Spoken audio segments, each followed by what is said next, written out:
Parenthood is a time of so much change for you and your baby. A little reliable information can go a long way towards making this new life a good life. I'm Jessica Rolfe, and this is My New Life, a Lovevery podcast. While the science aligns on what's healthy for a baby's brain development, when it comes to how to care for our babies, there's a seemingly endless supply of competing perspectives. Parents are swimming in advice on sleep, feeding, and parenting philosophies. In this season of the podcast, we aim to provide a variety of curated perspectives so you can make informed choices for your family. Feeding, diapering, dressing, soothing. At times it feels like we're merely surviving those early months. And when in overdrive, pausing to observe doesn't always come naturally. But looking and listening before responding to your baby or toddler can lead to some surprising discoveries about your child and yourself. Something called RIE parenting is founded on that principle. It was created in 1978 by a woman named Magda Gerber. The basis of Magda's RIE philosophy is respect for the child and trust in that child to be an initiator and a self-learner. It asks us to examine our power in caring for these little beings.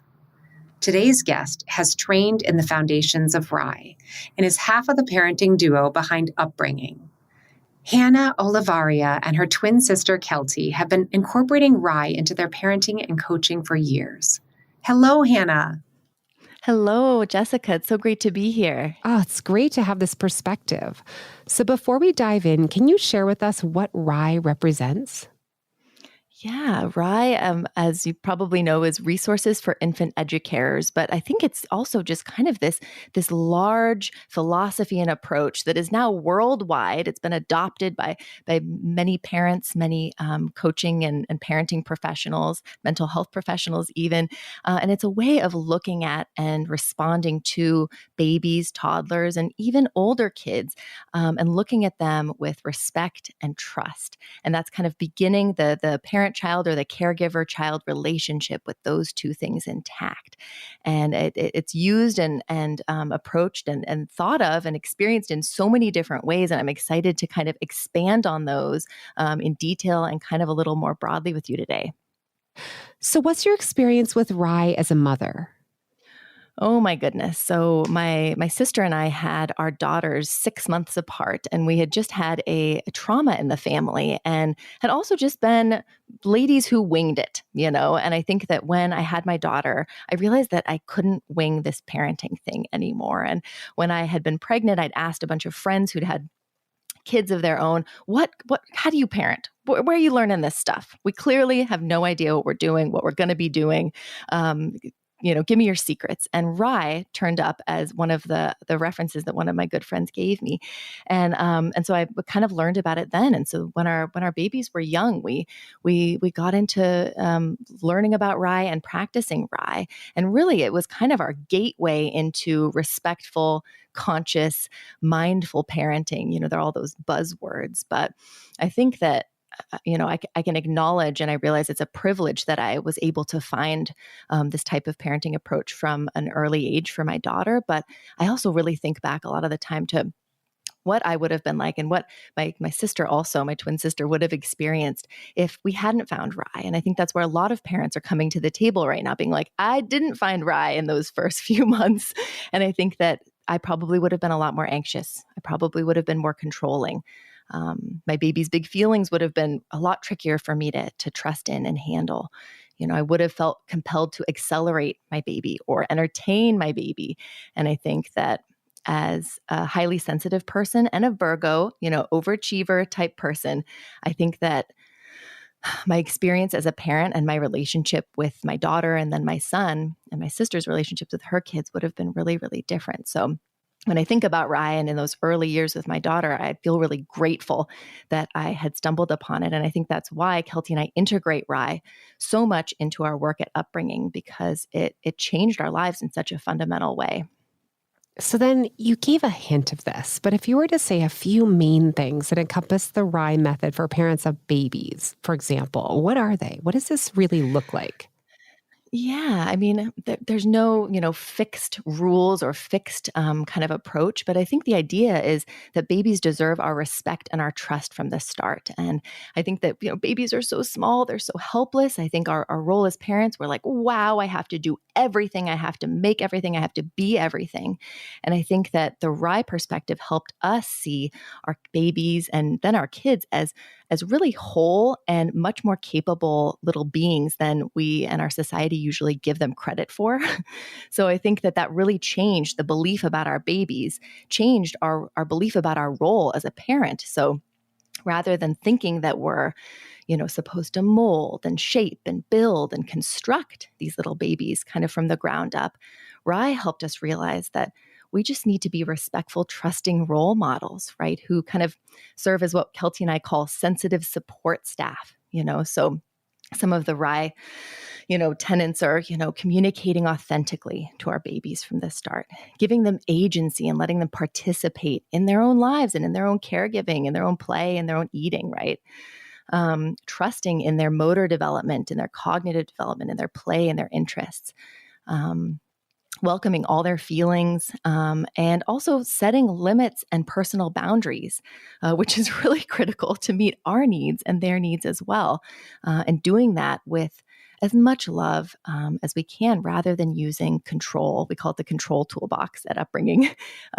Punishments, consequences, anger, frustration. It's hard to imagine doing that with our little babies, but those things end up coming out in our toddler years pretty strongly. So getting this new belief about babies and new belief about our role as parents, RIE kind of started that for us at least, and that's kind of the founding tenets of RIE in that way. Yeah. And so I remember having experience, one of my early experiences with RIE was observing my cousin with her new baby. And she asked her baby permission. She said, I am going to pick you up now and I'm going to take you to the diaper changing station and we're going to change your diaper. And is that okay? And I am not doing it quite right, but I do remember being so amazed at how she was speaking to her baby for a couple of things. One is I loved the fact that she was giving all this verbal input to her baby and like really seeking to connect with the baby. I also remember having this experience where her tone felt so leveled and so not what I research and understand as the benefits of parentese, that little lilting voice, that uplifting sort of sing-song approach. It felt very adult, like in a very adult tone and kind of flat and respectful, but kind of flat. And I have been struggling to understand it ever since. Was this just an example of one with my cousin, or is this the RIE way to speak to a baby? And how do you make of this in terms of, what the child development science says about using a little bit more of an animated, high-pitched tone benefiting babies' development? Mm-hmm. Oh, that's such a great question. I see that pop up in the RIE forums as well. And in our Right from the Start baby course, folks are like, how do I talk to my baby? I know it's important. I'm supposed to use lots of words so they can learn. I want to connect with them. And I think that RIE talks about speaking authentically to our babies. And I think authentically is a really subjective term. I think authentically can mean that we just have to talk to them as though we're talking to anyone else, because that's all we can handle, or because we want to really be focusing on the words so that they learn the words, right? The way we're speaking them as adults and people speak. We can also be talking to them in more connective ways, like you said, that the science shows, in more of quote unquote parentese, where we're using our voice in a playful, connective way.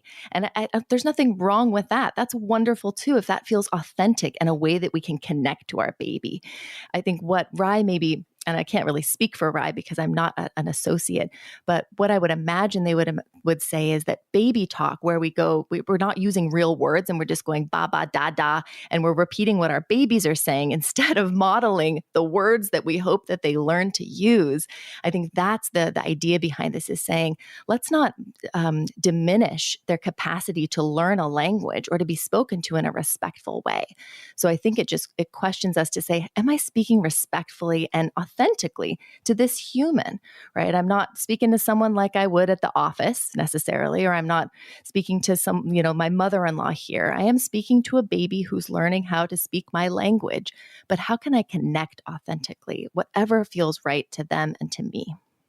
I love that. That makes a lot of sense. I mean, I will say that, the repeating what babies' vocalizations can be a really important part of them understanding that their language does have agency. And so when they say baba, if you repeat that baba, it can encourage them to speak more and build those brain connections around language. So yeah. And I but think let it not be all mirroring, I guess, is the idea that changing up your language, trying to connect to them in a real way, whether they say something first or you say something first.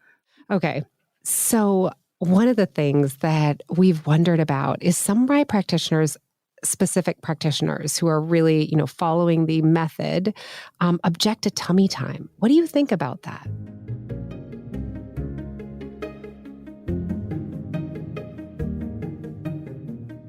Lots of brain growth happens in the first 3 years of life. But how much of who we become is predetermined by our genetics, and how much is based on our early experiences? According to neuroscientists, it boils down to about 50-50, 50% genetics and 50% environment. But what exactly is this environment? What makes for an environment that is enriching for little brains? At Lovevery, we have brought together experts from all fields of early childhood development to answer this question. Neuroscientists, Montessori experts, occupational therapists, and speech therapists. For every stage from birth to age 4, we have just the right activities, tools, and information so you can feel confident you are giving your child the very best start.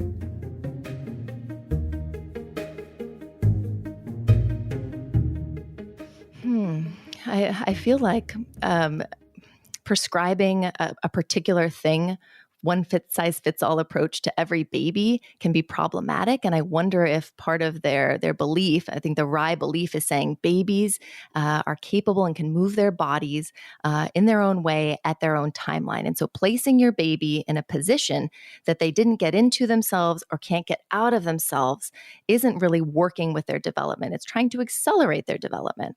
And so that's, I think, the perspective that RIE takes is saying, let's step back. Let's trust your baby's development. When they're ready to roll over onto that tummy or be in that cute little half precarious where you're like, are they going to do it? Are they not? Right. That's up to them. That's their work, is their motor development. But there's so many other things to take into account. My son had some skull issues where we needed to have him on his tummy a little bit more, and we wanted to make sure he didn't get a flat side of the head. There were some concerns there, and he also struggled a little bit to roll over. And so I'd been of the RIE mindset of being like, do not move him, do not touch him, let him do his own thing. And it was hard for me. I had to reconcile bringing in the values of RIE, of saying he's going to move, I'm trusting in his development, and then also saying, well, what feels right for me and my family and my child? And I think a lot of you tell me with the tummy time research, but I think a lot of that is saying our babies spend so much time on their backs. They need to spend a little time on their tummies. And I think that some babies, though, do not love the tummy time. You put them down and it's like torture. It's like you're putting them through the gauntlet or some sort of exercise regimen or something. So I think so much about it. And we can go back to RIE supporting this is saying, look to your child, look to your baby, give them the tummy time opportunity, see how they're liking it, see how they're feeling. There's nothing wrong with setting them up and seeing what happens. And then also realizing and remembering too that tummy time can happen a lot of different ways. At Upbringing, we're like, I don't know if we want any dogma of you must do this or you can't do this. And so I think RIE sometimes gets pinned a little bit into, but you say this or you say that you can't do that. And it's a little bit tricky for sure. Yeah, I really appreciate this perspective because it really feels like you can also respect yourself and respect your baby in encompassing with their full development. So that's great. So I've loved this concept of a yes space. I love it. And I feel like I, sort of intuitively did this, even though I hadn't discovered the RIE method when I was raising my 3 children. Again, going back to my cousin, Sometimes I notice though that the yes space can seem like it's morphing into almost a containment space. Like I see baby gates, and it seems like it's a bigger space than we might put them in a playpen, but it feels like a very gated, kind of consistent environment for the child, which from a neuroscience perspective isn't giving them that the craving that they have for novelty and new experiences and being able to explore. So I know that the goal of the yes space is to allow them to explore, but sometimes I feel like it can easily morph into a containment space. Can you talk to this a little bit? What does an ideal yes space really look like? And what have you seen? Have you ever seen it kind of morph into containment? Oh, yeah. That's such a great question. It's the baby jail question. We like to ask. A lot of folks come to us and they're like, this sounds like baby jail. This is very problematic to me. And I think I love how RIE talks about it as a yes space, because yes means go, grow, develop, move, experiment, right? Our babies are these little adventurers, these little scientists. You do you in a certain place. And I think that the yes space, or even the gating idea, came around to say, wow, it's really easy for us to put our babies down. But when they start getting mobile, right, then they start getting into things, and we're basically constantly in disaster prevention, right, or safety prevention mode, and we're always saying no, no, no, don't touch that, put that down, and that can really impede a baby's learning. So I think the idea of a yes space is saying whatever area our babies can play in, let it be what quote unquote baby proofed. Allow us to say yes instead of say no. And that can be a smaller space if our place is smaller, or if a particular time during the day when our older kids are home and could be, harming the baby, or that could be a larger place that we've proofed to be safe and available to them for their movement and their play and their personal growth. So I think that the yes space can only be problematic if we're creating an area that's not in and of itself nurturing to our child, and they're needing more. So that's on us to nurture that environment and create, move things around, change it around, right? Adapt as our baby's needs are adapting.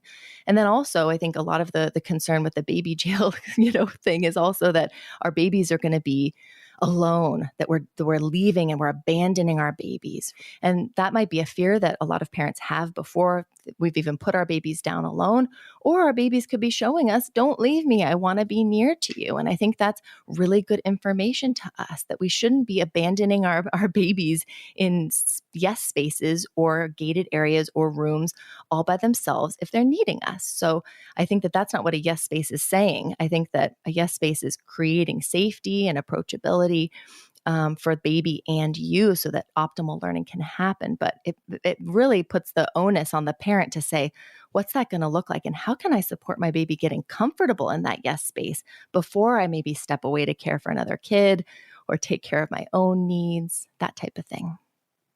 You've got fantastic resource that can be downloaded from your website, upbringing.co, for free.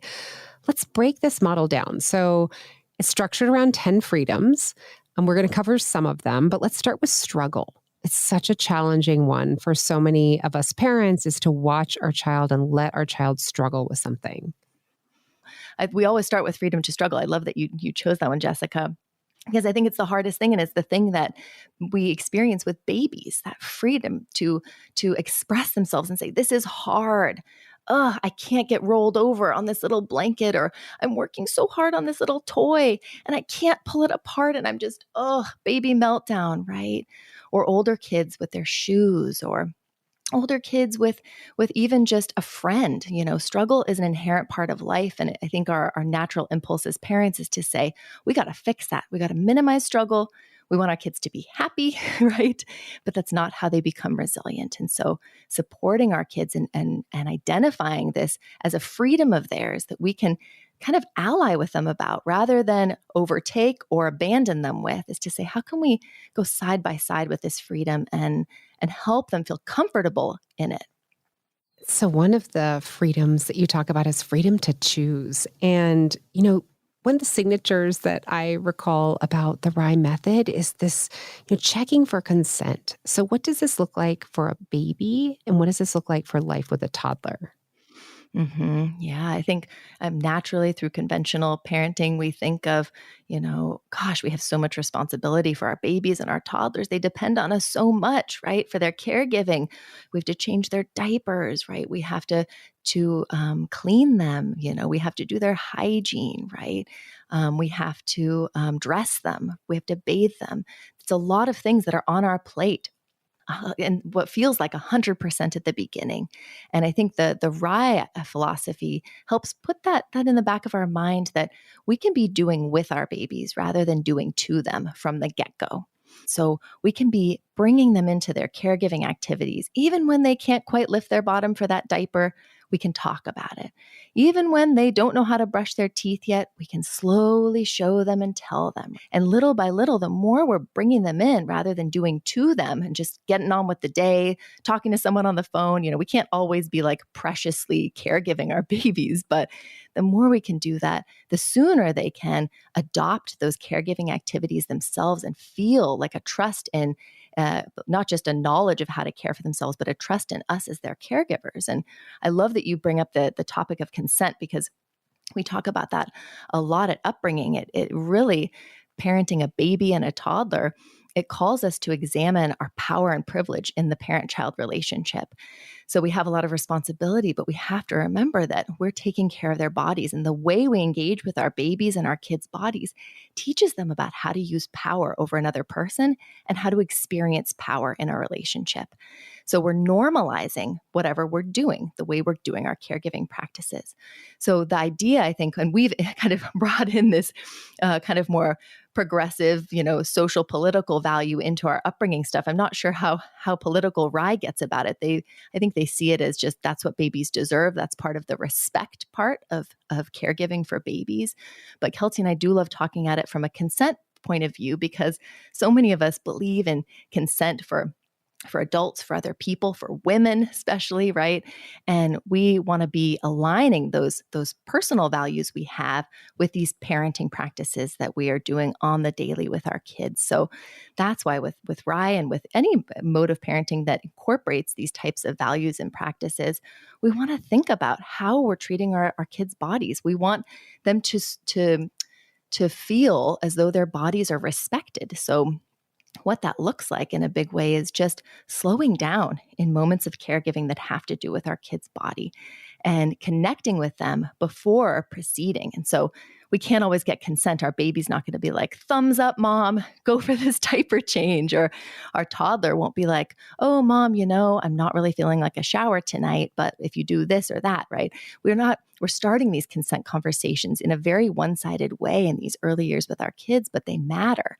So I think that looks like us getting down on the floor, and saying, hey, I've noticed your diaper. I think it's time to change it, instead of just swooping up behind our baby, sniffing their butts and putting them on the diaper changing station. So any other advice that we haven't covered here? Any insights, wisdom that you want to share with our listeners that we haven't covered? I love this concept of RIE, and that you're bringing in all of these different types of parenting and approaches to the community, because it helps us remember as parents that we don't have to do it just one way, that no one single approach fits us or fits our kids or fits our family today or tomorrow or the next day. And that so much of our work as parents is saying, how can we show up and grow up and build skills and build awareness and do it in a really courageous way? Because it's working against a lot of conditioning that says we're already supposed to know these things. We should be doing it perfectly every time. It's got to be Instagram worthy, right? So remembering that this is a process, progress over perfection, and that our parenting approach isn't going to look like somebody else's, and it's not supposed to, and that it's going to evolve over time, and that we can give ourselves grace. We can continue to lean on those folks, those external, resources and experts, but that we can also, as we're trusting and really looking and respecting our babies in this new way, we can be learning to trust ourselves too. We can be keying into our own inner wisdom about what works for us, what we're noticing with our babies, and kind of be balancing and creating and weaving together kind of a family approach that's unique to us. That is so helpful to hear. Hannah, it's been wonderful having you with us today. Thank you so much. Thanks so much, Jessica. To learn more about Hannah and Kelty's approach to discipline and to download a copy of the Freedoms Model, check them out at Instagram at upbringing.co. To learn more about the RIE method, go to lovevery.com. You've been listening to My New Life. If you think this episode might be helpful to a fellow parent, please share. And if you'd like to learn more about the topics discussed in today's show, head over to lovevery.com. That's LOVEVERY.com. I'm Jessica Rolfe. Thanks for listening.